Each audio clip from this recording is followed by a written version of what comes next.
Hello, friends. The 723rd day of the war between Russia and Ukraine continues. In this morning's General Staff report, there was a commentary on the situation in Avdiivka.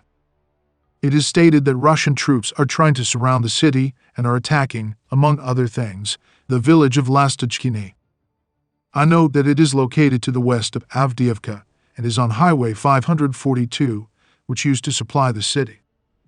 The General Staff stated that they are reinforcing units of the Ukrainian armed forces in Avdiivka and carrying out a troop maneuver. Also today, the Ukrainian armed forces officially confirmed the retreat from the Zenit fortified area south of Avdiivka.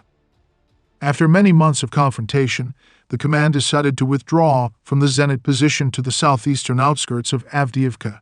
The decision to withdraw was made to preserve personnel and improve the operational situation, writes General Tarnowski.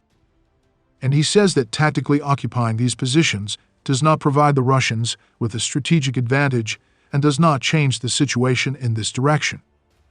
The regrouping of troops, replenishment of supplies, and arrangement of units in new positions is currently underway. There is a planned strengthening of units, Tarnowski said. At the same time, other sources say that the situation was completely different, and not all Ukrainian military were able to get out of the encirclement, and the losses were heavy.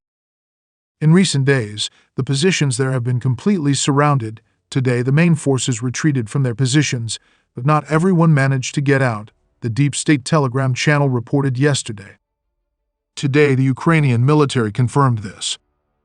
I will publish the military's comments on Patreon. Add your friends, the link is in the description under the video and in the pinned comment. Meanwhile, the 3rd Assault Brigade in Avdiivka is surrounded in places, said Deputy Brigade Commander Kudryashov. He says that in some places the situation is critical. There is a 360-degree encirclement, in others a 180-degree encirclement. But there is also the possibility of breaking through this encirclement through assault operations. Probably in response to this comment, General Tarnowski today stated that there are no blocked Ukrainian units in Avdiivka. However, judging by both Ukrainian and Russian military maps, the threat of encirclement of the entire main part of Avdiivka is extremely high. The Russians continue to advance southwest from Industrial Avenue. Let me remind you that the main supply of the garrison of the Ukrainian armed forces hung on this road. Also up this avenue, they seized the entrance to the city, where Zelensky had previously taken a selfie when he visited Avdiivka at the end of December. It is also noticeable on the map that the Russians are approaching from the north to another road of life, leading from Avdiivka to Yevhenii. That is, if nothing is done, the entire city may be surrounded, except for the industrial zone of the Avdiivka coke plant.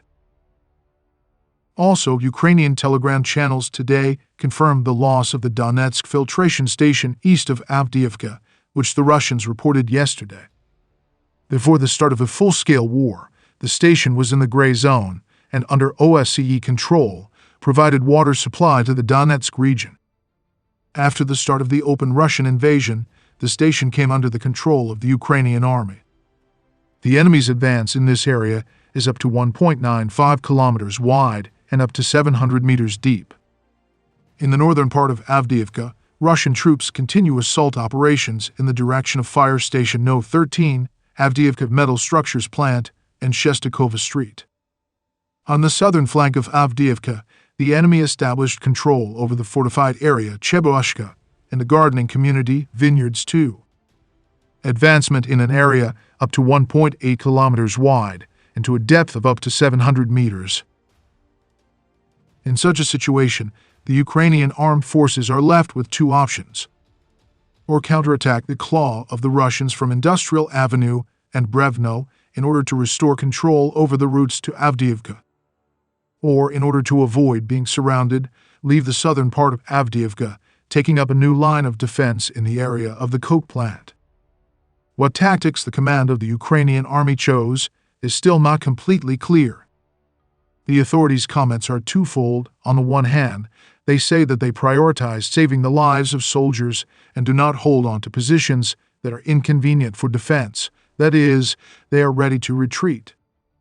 On the other hand, they say that reserves are being sent to the city and a defensive operation is being carried out.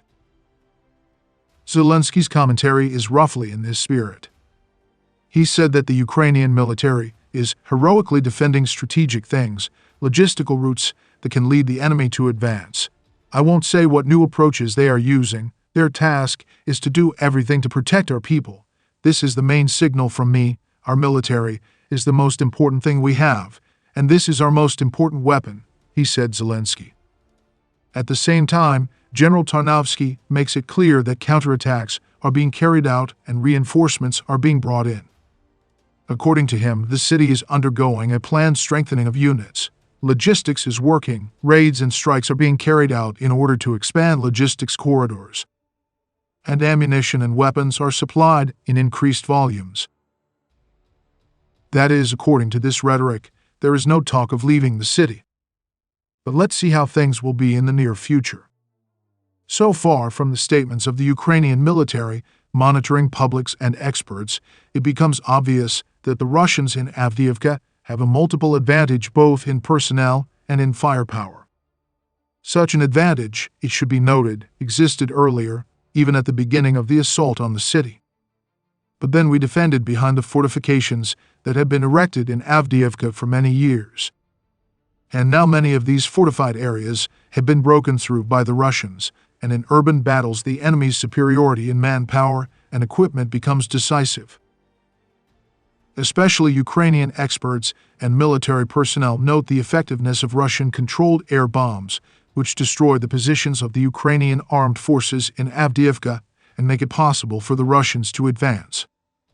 Ukrainian military telegram channels call Russian adjustable aerial bombs one of the main factors in the advance of the Russians in Avdiivka. Over the past 3 days, more than 200 such bombs have been dropped on Ukrainian positions, Ukrainian telegram channels write. Ukrainian military officer, drone specialist Flash, writes that adjustable aerial bombs don't care what assault brigade you're from or whether you've completed the training course. He says these 500-kilogram bombs literally leveled us to the ground. And direct hits are not the whole problem. Their explosion causes severe concussions, and each arrival results in tens and hundreds of wounded, writes Flash.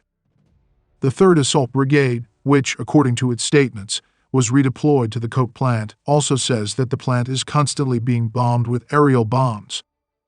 60 aerial bombs, day and night, enemy shelling from artillery and multiple launch rocket systems, continuous assaults on armored vehicles, and invasions of enemy infantry. The occupiers use phosphorus shells, which cause fuel tanks to catch fire. Toxic smog spreads throughout the entire territory of the plant. The brigade describes the situation. And he asks, does it remind you of anything?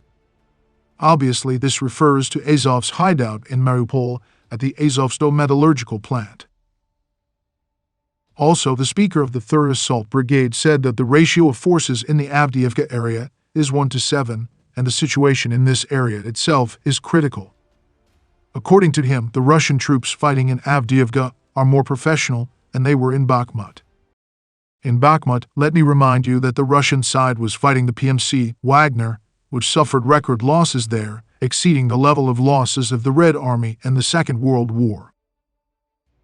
Friends, preparing these daily reports has become my full-time job, and I have no other job for obvious reasons.